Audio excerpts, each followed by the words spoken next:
ரொம்ப சிம்பிளாக டேஸ்ட்டாக ஆட்டுக்கால் பாய் எப்படி பண்ணலாம் தாங்க பார்க்க போகிறோம். அதுக்கு தேவையான பொருட்களை பார்த்துடலாம். நான் வந்து பார்த்திங்கன்னா பட்டை, கிராம்பு, ஏலக்காய், அன்னாச்சி பூ எடுத்திருக்கேன். வெங்காயம், தக்காளி, பச்சை மிளகா, கருவேப்பிலை எடுத்திருக்கேன். மசாலா பார்த்திங்கன்னா ரொம்ப சிம்பிள் தாங்க. மிளகாத்தூள், தனியாத்தூள், மஞ்சள் தூள், கரம் மசாலா, உப்பு, இஞ்சி பூண்டு விழுது 2 ஸ்பூன். வாங்க இப்போ எப்படி பண்ணுறதுன்னு பார்க்கலாம். இப்போ நான் குக்கரில் வந்து எண்ணெய் வச்சுருக்கேன். பட்டை, கிராம்பு, ஏலக்காய் எல்லாத்தையும் போட்டு தாளிச்சிருக்கேன்.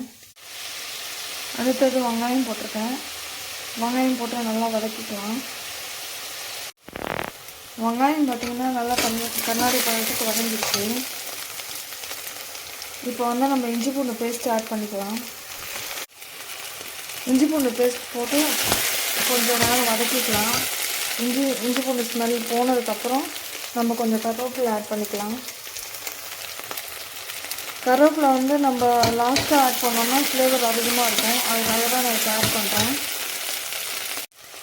அந்த இஞ்சி பூண்டோட பச்சை வாசனை போகிற வரைக்கும் வதக்கிட்டோம். இப்போ நம்ம தக்காளி ஆட் பண்ணிக்கலாம். தக்காளி போட்டு நல்லா வதக்கிக்கலாம். வரணும். இப்போ நம்ம ஊற்றிருக்கோங்க. ஒரு 2 ஸ்பூன் எண்ணெய் இருந்தாலும் மீடியம் ஃப்ளேமில் வச்சு நம்ம வதக்கும் போது எண்ணெய் பிரிஞ்சு வரும். அது வரைக்கும் நம்ம வதக்கணும்.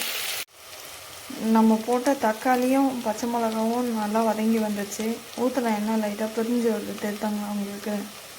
இந்த டைமில் நம்ம மசாலாலாம் ஆட் பண்ணிக்கலாம். ஸ்டவ்வை வந்து ஸ்லோவில் வச்சுடுங்க, இல்லைன்னா அடி பிடிக்க ஆரம்பிச்சிடும்.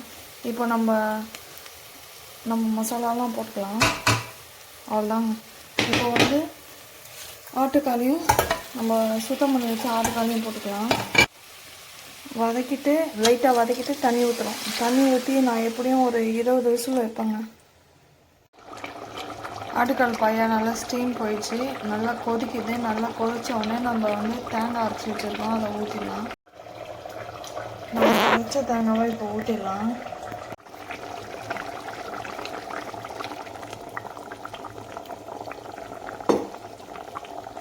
நீங்கள் கொத்தமல்லி, கருவேப்பிலை போட்டு இறக்குனீங்கன்னா செம்ம ஃப்ளேவராக இருக்கும், செம்ம டேஸ்ட்டாக இருக்கும். ரொம்ப கொதிக்க விட்றாதீங்க. லைட்டாக கொதிக்கிட்டோம். கொஞ்சம் லைட்டாக கொதிச்ச உடனே ஆஃப் பண்ணுறேங்க. ஸ்டவ்வை ஆஃப் பண்ணிட்டேன். ஸோ இப்போ நீங்கள் வந்து கொத்தமல்லி, கருவேப்பிலை போட்டு இறக்குனீங்கன்னா ஆட்டுக்கால் பாயா ரெடி. நீங்கள் ட்ரை பண்ணி பார்த்துட்டு எப்படி வந்துச்சுன்னு எனக்கு சொல்லுங்கள். பாய்.